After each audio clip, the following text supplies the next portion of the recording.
Hello guys. बहुत दिनों के बाद फिर हम लोग मिले हैं। फिर से मैं एक वीडियो लेकर आया हूँ आप लोगों के लिए। आप लोग तो थंबनेल और ये जो पहले मैंने जो वीडियो लगाया उसको देख के तो आप समझ ही गए होंगे कि मैं इस वीडियो में क्या बताने वाला हूँ। ये जो चैप्टर है ना, ये हिस्ट्री का चैप्टर है और बहुत ही इम्पोर्टेंट चैप्टर है क्लास 10th के लिए। और ये जो मतलब है कि सिर्फ क्लास 10th के लिए चैप्टर नहीं है, ये जो एक ऐसा चैप्टर है जो कि हर एक भारतीय नागरिक को जानना चाहिए। मतलब इस चैप्टर में ऐसी जैसी घटनाएं दी हुई हैं कि किस तरह अंग्रेज़ों ने हमारे भारतीय लोगों पर किस तरह जुल्म किए, उनके जुल्मों से बचने के लिए कितने सारे क्रांतिकारियों ने अपने प्राणों की आहुति दे दी और कौन कौन से मूवमेंट्स आंदोलन चलाए गए, कब चलाए गए, क्यों चलाए गए, कैसे हुआ, वो सब कुछ जानकारी हम लोग को इस वीडियो से मिल जाएगी। तो एंड तक बने रहिए इस वीडियो के। चलिए स्टार्ट करते हैं वीडियो को। और सबसे पहले मैंने इस वीडियो के लिए कुछ नोट्स बनाए हैं, मैं उसे इंग्लिश में बोलूँगा भी और आप चाहें तो उसे लिख सकते हैं कैप्शंस ऑन करके। ओके, तो चलिए स्टार्ट करते हैं। ये मेरा नोट्स है। पहले हम लोग इस चैप्टर का इंट्रोडक्शन ले लेते हैं। पहले चैप्टर का नाम है नेशनलिज्म इन इंडिया, यानी कि उपनिवेशवाद, भारत का उदय, किस तरह भारतीय लोगों का उदय हुआ, किस तरह अंग्रेजों की गुलामी से भारतीय लोगों ने छुटकारा पाया, हम लोग इस वीडियो में जानेंगे। तो इंट्रोडक्शन है कि किस तरह आप लोग जानते हैं कि अंग्रेज़ों ने करीब 200 साल तक हमारे इस देश पर राज किया। उन लोगों का एक कॉलोनी था हमारा एक भारत, है ना। तो कि पहले भारत को सोने की चिड़िया कहा जाता था लेकिन जब अंग्रेज यहाँ थे तो उन्होंने सारा सोना यहाँ से एक्सपोर्ट करके ब्रिटेन लेकर चले गए। इसीलिए इस चैप्टर को जानना बहुत ही ज़रूरी है कि क्या क्या हुआ है। और हिस्ट्री जानने से हमें पता चलता है कि उन समय में जो गलती हुई थी वो कहीं गलती आज ना हो जाए, इसलिए हम हिस्ट्री पढ़ते हैं। ठीक है, सबसे पहला है द फर्स्ट वर्ल्ड वॉर, खिलाफत एंड नॉन कोऑपरेशन मूवमेंट। तो सबसे पहले हम लोग पढ़ेंगे फर्स्ट वर्ल्ड वॉर। आप लोगों को पता होगा कि फर्स्ट वर्ल्ड वॉर कब से कब हुआ था। 1914 से 1918 के बीच फर्स्ट वर्ल्ड वॉर हुआ था, जिसमें बहुत सारे कंट्रीज़ ने अपना योगदान दिया था। मतलब योगदान नहीं, मतलब लड़ाई लड़ी थी उसमें, ठीक है ना। उसमें एक ब्रिटेन भी था। तो ब्रिटेन जब उस समय लड़ रहा था तो लड़ाई के लिए तो भाई बस ऐसे ही भिड़ गए, ऐसे थोड़ी होता है। उसके लिए गोली, बंदूक, बम, हथियार, सब कुछ, मतलब फौजी सब कुछ लगता है ना। तो उस समय भारत हमारा गुलाम था अंग्रेजों का। तो अंग्रेज क्या करते थे, वो करते थे क्या कि वो भारतीय पर टैक्स लगा दिए थे। मतलब अब उन्हें बंदूक चाहिए, गोलियाँ चाहिए, उसके लिए पैसे चाहिए ना। तो पैसे कहाँ से लाएंगे, वो पेड़ से थोड़ी फल रहे हैं जो तोड़ के जाके ले आएंगे। तो वो इंडियंस पे टैक्स लगा देते थे, मतलब कस्टम ड्यूटीज़ बढ़ा देना, फिर सामान के गुड्स के प्राइसेस बढ़ा देना, अनाज के प्राइसेस बढ़ा देना, जिनकी वजह से उनको पैसे मिल रहे थे और वो डिफेंस एक्सपेंडिचर पे खर्च कर रहे थे। तो ये तो एक अलग बात थी। उसके बाद था कि वो लोग, भाई गोली बंदूक तो हो गई पैसे से, अब फौजी कहाँ से लाओगे। तो फौजी के लिए था कि हर एक घर से, मतलब भारत में हर एक घर से एक एक आदमी को फौजी बनाकर ले जाया जाता था कि चलो हम तुमको लड़ाएंगे, मतलब वर्ल्ड वॉर में ले जाया जाता था, वो भी था। उसके बाद बताया जाता है कि जिसके कारण भारतीय लोगों को बहुत सारे कठिनाइयों का सामना करना पड़ा, बहुत ही दिक्कत होने लगी उन्हें। फिर बताया जाता है कि 1918 से 1921 के बीच में क्रॉप फेल्यूर हो गया, है ना, यानी कि फसल खराब हो गई किसी इन्फ्लुएंजा एपिडेमिक के बारे में, नामक बीमारी की वजह से, जिसके कारण शॉर्टेज ऑफ फूड, यानी कि शायद इन्फ्लुएंजा नामक बीमारी फैल गई। जिस तरह अभी कोरोना फैला था ना कुछ हाल फिलहाल में, उसी तरह कोई बीमारी फैल गई थी उस समय। तो जिसकी वजह से सारी फसलें बर्बाद हो गई थी। तो फसलें बर्बाद हो गई तो लोगों शॉर्टेज ऑफ फूड हो गया, फूड की कमी होने लगी, लोग भूखमरी में मरने लगे, ठीक है ना। तो ये भी एक प्रॉब्लम आ गया था लोगों के ऊपर। अब है द आइडिया ऑफ सत्याग्रह। खिलाफत एंड नॉन कोऑपरेशन मूवमेंट आगे पढ़ेंगे, ठीक है। ये मेन टॉपिक था इसका, आगे पढ़ते चलिए। पहले इसी के साथ अब इसमें जो आया है ना सब कुछ लेते हुए सीधा चलेंगे। तो उसके बाद चला था द आइडिया ऑफ सत्याग्रह। सत्याग्रह सब कोई सुन रहे हो, बचपन से ही सुनते आ रहे हो, सत्याग्रह सत्याग्रह गांधी जी ने चलाया था। भाई क्यों चलाया था, किस लिए चलाया था, किसी को पता है? हाँ भाई पता हो, लेकिन एक दो के पता होने से काम नहीं चलने वाला, सबको पता होना चाहिए। चलिए जानते हैं।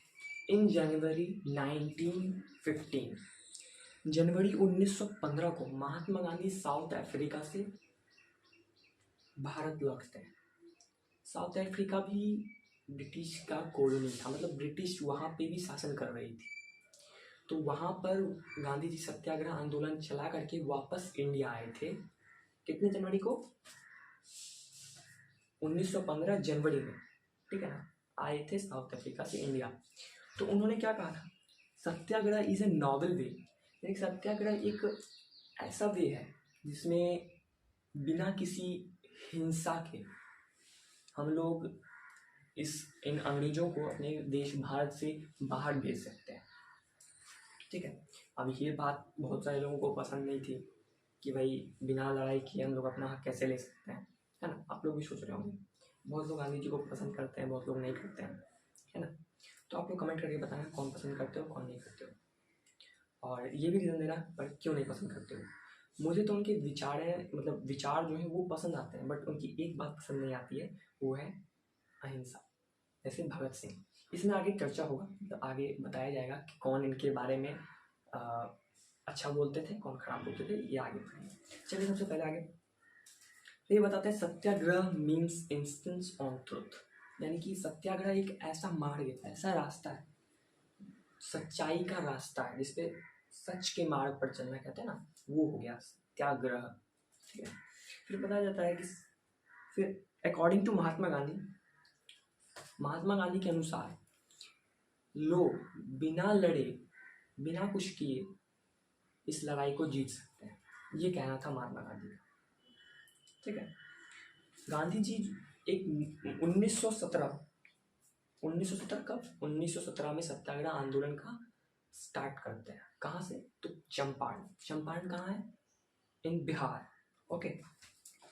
ही travelled to Champaran in Bihar to inspire the peasants to struggle against oppressive plantation system.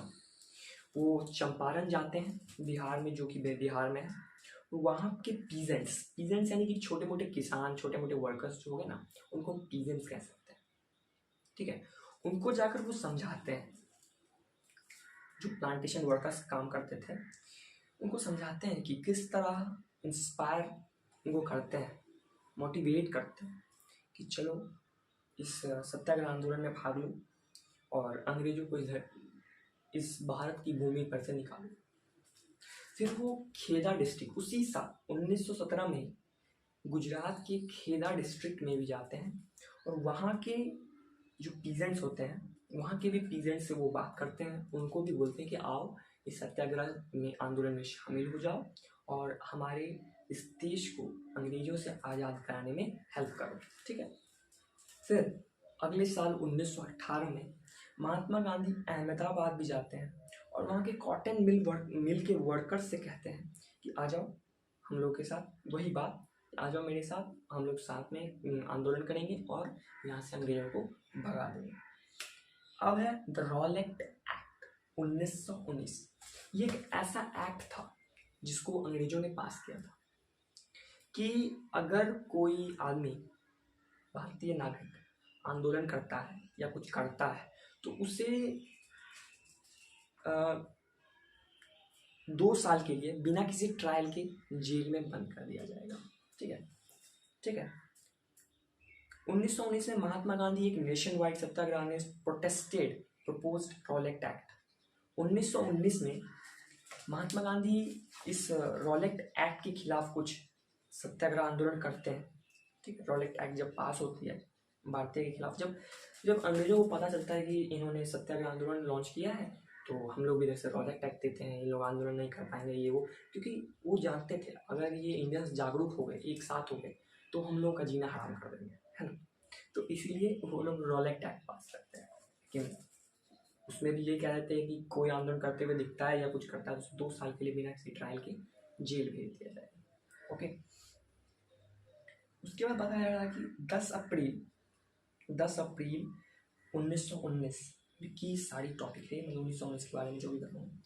10 अप्रैल 1919 को पुलिस अमृतसर में पुलिस जो है एकाएक फायरिंग शुरू कर देती, जिसमें फायरिंग शुरू होगी तो लोग भगदड़ मचाएंगे भाई, किसी को गोली लगेगी तो वो सब गुस्सा हो जाएंगे, आंदोलनकर्ता गुस्सा में हो गए, बैंक्स को तोड़ फोड़ दिया, पोस्ट ऑफिस तोड़ दिया, रेलवे स्टेशन को मतलब तहस नहस कर दिया। अब ये सब होना, जब इन सबको देखा गया तो एक लॉ पास किया गया फिर से, उसका नाम था मार्शल लॉ, जिसकी कमान किसके हाथ में थी? जनरल डायर के। ये वही डायर है जिसने जलियांवाला बाग मैसेकर किया था। चलिए अगला टॉपिक वही है, वही पढ़ते हैं, जलियांवाला बाग मैसेकर। 13 अप्रैल 1919, ये डेट याद कर लेना, 100% आ सकता है, किसी भी कॉम्पिटेटिव एग्जाम्स, बोर्ड एग्जाम्स जरूर आएगा। 13 अप्रैल नहीं आया, इससे क्वेश्चन जरूर आएगा। 13 अप्रैल 1919 को Jallianwala Bagh incident took place. ये जलियांवाला का इंसिडेंट कब होता है? 13 अप्रैल 1919। बार रिपीट कर रहा हूँ।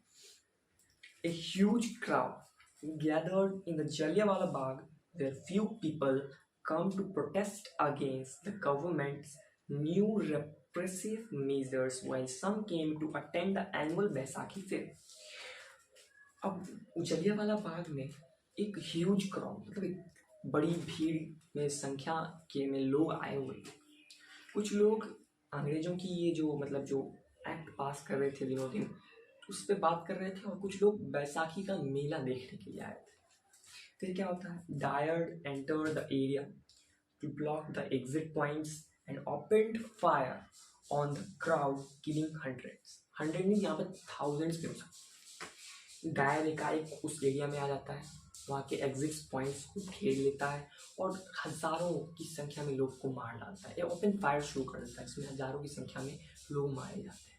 आप लोगों ने इसकी वीडियो जरूर देखेगी, ठीक है? नहीं देखे तो जाके यूट्यूब पे देख लो, मिल जाएगी।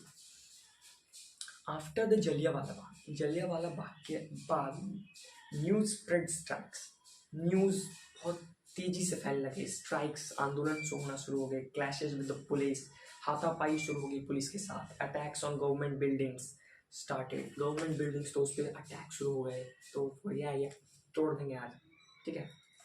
तो यहाँ तक ये हुआ। फिर महात्मा गांधी इस मतलब हिंसा को देखते हुए महात्मा गांधी ने सत्याग्रह आंदोलन को कॉल ऑफ कर दिया, ठीक है? तो समझा ना, ठीक है? अब है वाई नॉन कोऑपरेशन। अब है नॉन कोऑपरेशन, मतलब अब देखिए नॉन कोऑपरेशन, मेन बात, एक पॉइंट सबसे पहले, अंग्रेज इस भारत में इसीलिए थे क्योंकि इंडियंस ही उन्हें कोऑपरेट कर रहे थे, सपोर्ट कर रहे थे। अबे अंग्रेजों में क्या ताकत थी? एक लाफा लगता साला वहीं उलट जाता, वो है कि नहीं? उलट जाता वो वहीं पे। ओके, तो लोगों में उस समय जागरूकता नहीं थी, एकता नहीं थी, तो गांधी जी चाहते थे कि उन लोगों में एकता आ जाए।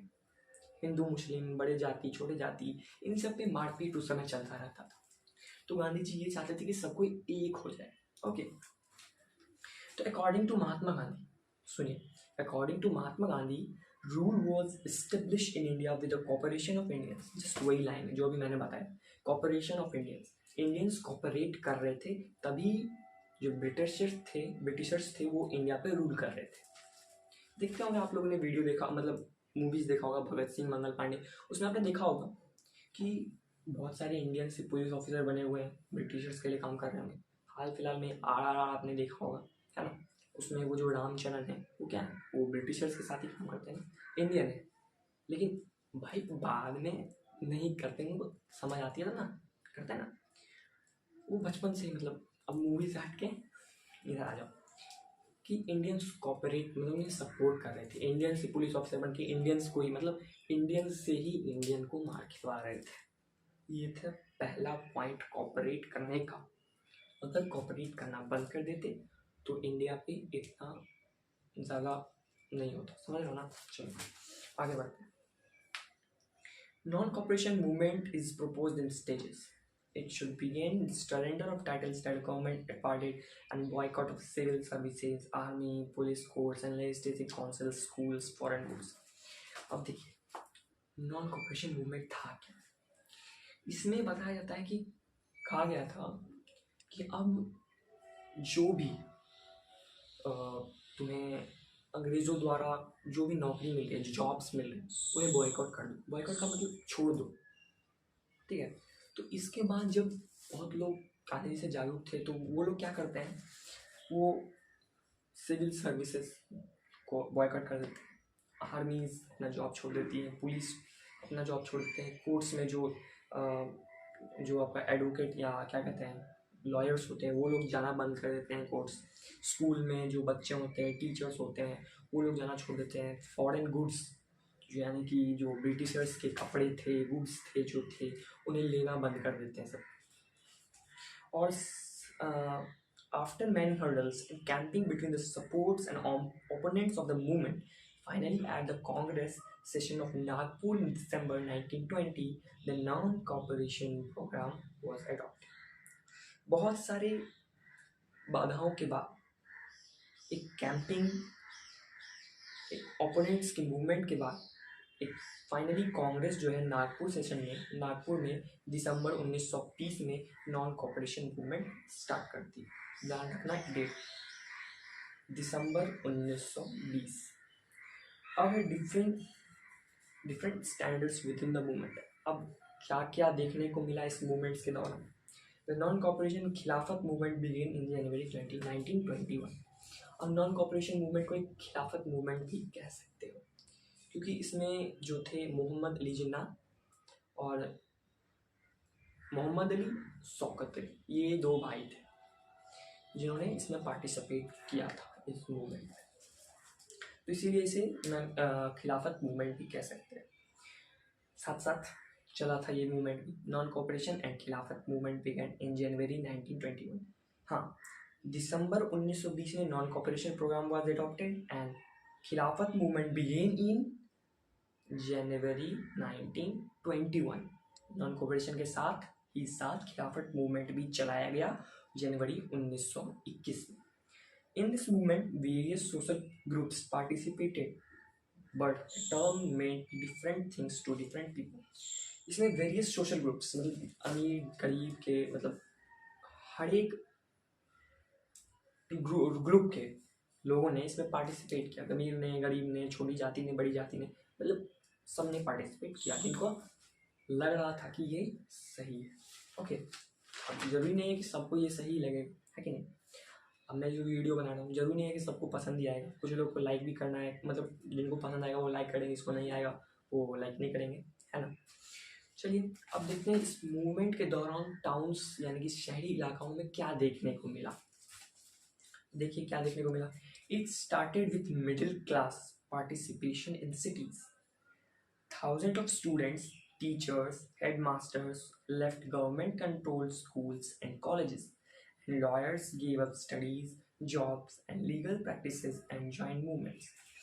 अब हजारों की तादाद में टीचर्स, स्टूडेंट्स, हेडमास्टर्स ने गवर्नमेंट स्कूल्स को काम करना छोड़ दिया, फिर कॉलेजेस जाना बंद कर दिया, पुलिस ने अपना काम बंद कर दिया, फिर जो मतलब लॉयर्स थे वो लोगों ने भी कोर्ट जाना बंद कर दिया। इनसे ये सब होने लगा टाउन्स में और इस मूवमेंट को ज्वाइन किया। काउंसिल इलेक्शन वेयर बॉयकॉटेड, जो काउंसिल इलेक्शन हो रहे थे उसे भी बंद कर दिया गया, उसे नहीं होने दिया गया। On the economic front and the effects of non cooperation were dramatic. The production of Indian textile mills and handloom went up. और लोगों को ये भी कहने लगा मतलब कहा जाने लगा कि फॉरेन गुड्स का जो कपड़ा है, जो फॉरेन से जो आ रहा है, ब्रिटिशर्स जो कपड़े हमें प्रोवाइड कर रहे हैं उनसे जो हम खरीद रहे हैं वो खरीदना बंद कर दो, उसको भी बाइकआउट कर दो, खादी पहनो। इस पे जोर दिया जाने लगा कि जिसके बाद खादी का मिल्स, जो टेक्सटाइल मिल्स थे वो धड़ाधड़ काम करना शुरू कर दिया। इंडियंस में इंडिया का इंडस्ट्री डेवलप होगा, नहीं यूज़ करेंगे अंग्रेजों का, ठीक है। तो people started boycotting foreign goods को बॉयकॉट करना शुरू कर दिया, नहीं लेना लगा। लिकर शॉप्स पे पिक्ड, लिकर शॉप्स को एकदम लूट लिया गया। फिर reasons for slow down movement. अब मूवमेंट चल रहा था लेकिन इसका स्लो डाउन भी हुआ, मतलब मूवमेंट धीरे धीरे कम भी होने लगा, आंदोलन करता घटने लगे, मतलब घटने क्या लगे, मतलब छोड़ दिया आंदोलन। क्यों छोड़ा, अब वो देखो। This movement slow down due to variety of reasons as khadi clothes are expensive. अब ये जो मूवमेंट है बहुत ही कई तरीकों से बंद हुआ। अब पहला रीजन था खादी। अब भाई कहा तो दिया आपने, कहने में क्या है, कह तो दिया खादी पहनो। अब खादी पहनो, पैसा कौन देगा, हाँ? पैसा तो हम लोग के जेब से लगेगा। तो वैसे भी उस समय भूखमरी फैली हुई थी, लोगों के पास खाने के पैसे नहीं, तो लोग खादी कहाँ से पहनते खरीद के, और खादी के कपड़े तो और ज़्यादा महंगे होते। तो इसीलिए लोगों ने फिर से अंग्रेजों के कपड़े खरीदना शुरू कर दिए। फिर जो मतलब स्टूडेंट्स, टीचर्स, जो लॉयर्स थे, जो मतलब जिन्होंने नौकरी छोड़ी थी, कितने दिनों तक छोड़ के रख सकते थे, परिवार का पालन पोषण भी तो करना था, तो उन लोगों ने फिर से वो जॉब ज्वाइन कर ली। तो इस तरीके से मतलब जो मूवमेंट था वो स्लो डाउन हो गया। अब peasant movements in Awadh. Awadh में क्या हुआ, छोटे छोटे किसानों, वर्कर्स के साथ। The peasants were led by Baba Ramchandra in Awadh against landlords and talukdars. अब अवध में जो पीजेंट्स थे ना, वो तालुकदार्स एंड मर्चेंट्स से परेशान थे। वो लोग उनसे ज़्यादा काम भी करवाते थे और कम पैसे देते थे, है ना। और उसमें हेल्प करते कौन, उनके बाबा रामचंद्र। ओके, अब देखिए, the peasant movement started against talukdars and landlords who demanded high rent and a variety of other cases. अब पीजेंट मूवमेंट क्यों स्टार्ट करते हैं, क्योंकि किसके खिलाफ आगे स्टार्ट करते हैं, तालुकदार्स और landlords who demanded high rents and a variety of other cases. ठीक है, वैरायटी अलग अलग तरह का, एक्स्ट्रा में उनसे हाई रेंट लेना चाहते हैं वो लोग, लेकिन भाई ऐसे ही उन लोगों को कम पैसे दे रहे हो तुम, उनसे हाई रेंट भी ले लोगे तुम। अब भाई पीजेंट्स, उनके पास ज़मीन तो थी नहीं, तो वो लोग क्या करते थे, ज़मींदार से ज़मीन लेते थे रेंट पे, उस पर खेती करते थे। फिर खेती करने के बाद जो पैसे होते थे या अनाज होता था वो देते थे। वो तो क्रॉप फेल्योर हो गया था क्रॉप फेल्योर। तो क्रॉप फेल्योर होने के कारण लोगों के पास, किसानों के पास पैसे नहीं थे, वो क्या देते, फिर भी वो लोग उसको मतलब जोर दे रहे थे कि नहीं हमें चाहिए चाहिए। तो इसके खिलाफ उन्होंने प्रोटेस्ट कर दिया। उसके बाद बताया जाता है कि it demanded reduction of revenue, abolition of begar and social boycott of oppressive land. इन्होंने बताया कि वो डिमांड करते हैं कि रेवेन्यू को कम किया जाए, बेगार यानी कि जो एक्स्ट्रा में आप लोग हमको खटवाते हो ना, काम करवाते हो ना, उसे कम करो, ठीक है। और social boycott of oppressive landlords, और लैंडलॉर्ड्स जो मतलब एक्स्ट्रा में हमसे अनाज या ये वो पैसे उसे ले लेते हैं, उसे भी बंद करो। फिर जवाहरलाल नेहरू जून 1920 को village in Awadh going around, मतलब जाना शुरू करते हैं जवाहरलाल नेहरू अवध में के विलेजेस में, और वहाँ के लोगों की मुश्किलें सुनने का प्रयत्न करते हैं। और अक्टूबर में बहुत सारे लोग मिल करके एक अवध किसान सभा का आयोजन करते हैं, जिसमें 300 ब्रांचेस सेटअप किए जाते हैं। और इन 1921 the peasant movement spread and the houses of talukdars and merchants were attacked, bazaars were looted and grants boards were taken over। जिसके कारण मतलब कर तो लेते हैं बट पीजेंट्स तो गुस्से में थे। वो क्या करते हैं, 1921 में पीजेंट्स जो है वो तालुकदार्स, मर्चेंट्स के घर में घुस जाते हैं, अटैक कर देते हैं, उनके ग्रेन्स यानी कि अनाज को लूट लेते हैं, उनके पास जो गहने कपड़े जो मिलते हैं सब कुछ लूट लेते हैं, ठीक है। अब है ये तो पीजेंट्स का आपने देख लिया। अब देखते हैं हम लोग movements of tribals in Andhra Pradesh. अब आंध्र प्रदेश में जो ट्राइबल पीपल्स थे यानी कि आदिवासी लोग थे, अब वो कैसे इस कॉपरेशन में पार्टिसिपेट करते हैं। In early 1920 Alluri Sitarama Raju led the guerrilla warfare and the Gudem hills of Andhra Pradesh. मतलब आंध्र प्रदेश में गुडेम हिल्स नाम की एक जगह है जहाँ पे ट्राइबल पीपल रहते थे। उनमें से एक का नाम था अलूरी सीताराम राजू। ये 1920 की बात है दशक की। वो गांधी जी को बहुत पसंद करते थे, ठीक है, गांधी जी को बहुत पसंद करते थे, उनके सभी बातों को मानते थे, बट उन्हें एक चीज पसंद नहीं थी, अहिंसा। मतलब हाँ, अहिंसा। गांधी जी कहते थे ना अहिंसावादी बने, मतलब हिंसा नहीं करना है, वायलेंस नहीं करना है, नॉन वायलेंस पे चलना है। एक गाल पे मारी तो दूसरा गाल बढ़ा दो, है ना। गांधीवाद को नहीं मानते थे बस। अब वो कहते थे कि अब देखो, ट्राइबल पीपल्स का रहना सहना तो जंगल में ही होता है। अब वो लोग जंगल का चप्पा चप्पा जानते हैं। वो लोग क्या करते थे, पहाड़ों पे पेड़ों पे चढ़ जाते थे और अल्लूरी सीताराम लालू कहते थे कि अंग्रेज की गोली हमें मुझे छू तक नहीं सकती। लोग कहते थे वो कैसे, तो वो बताते थे कि जब पहाड़ चढ़ते थे ना, तो पहाड़ की हाइट होती है, और अंग्रेज जब नीचे से गोली चलाते थे तो उस समय के वेपन्स जो उतने अपग्रेडेड नहीं रहते थे, तो बंदूक की गोली जाके गिर जाती थी। लेकिन ऊपर से जो तीर चलाया जाता था वो डायरेक्ट काम खत्म। लेकिन जब अंग्रेजों ने, मतलब वहाँ के ट्राइबल पीपल ने देखा, तो कहते थे कि इनके पास कुछ दिव्य शक्ति है कि इन्हें अंग्रेजों की गोली छू नहीं सकती। तो फिर इन सब लोगों ने मिलकर पुलिस स्टेशन में एकदम घुस गए लड़ने के लिए। किसी ने राजू को कैप्चर कर लिया गया, राजू को पकड़ लिया गया और उन्हें 1924 में फांसी दे दी। ठीक है, तो आई होप कि यहाँ तक आपको ये वीडियो समझ में आए हो। नेक्स्ट वीडियो इससे आगे हम बनाएंगे। Okay, Swaraj in the plantation next topic होगा। तो यहाँ तक के लिए आई होप कि आपको यहाँ तक समझ में आया होगा। नहीं समझ में आया होगा तो प्लीज़ कमेंट करना। नहीं समझ में आया होगा, जहाँ पे नहीं समझ में आया होगा प्लीज़ वो थोड़ा सा मतलब बता देना बस कमेंट करके। अगली वीडियो में ज़रूर बता दूंगा। हालांकि ये वीडियो बहुत बहुत बहुत लेट आया है, लेकिन कोशिश मैं भी करता हूँ कि वीडियो डालूँ, बट मुझे भी पढ़ना होता है। जिस तरह आप लोगों के एग्ज़ाम्स होते हैं, मेरे भी एग्ज़ाम्स होते हैं, तो मुझे भी अपने एग्ज़ाम्स पे ध्यान देना होता है। आई होप कि आपको ये वीडियो समझ में आया हो। अगर आपको ये वीडियो समझ में आया हो तो आप इस वीडियो को लाइक कर सकते हो, चैनल को सब्सक्राइब कर सकते हो, और मिलते हैं फिर नेक्स्ट वीडियो में। तब तक के लिए टेक केयर, बाय बाय।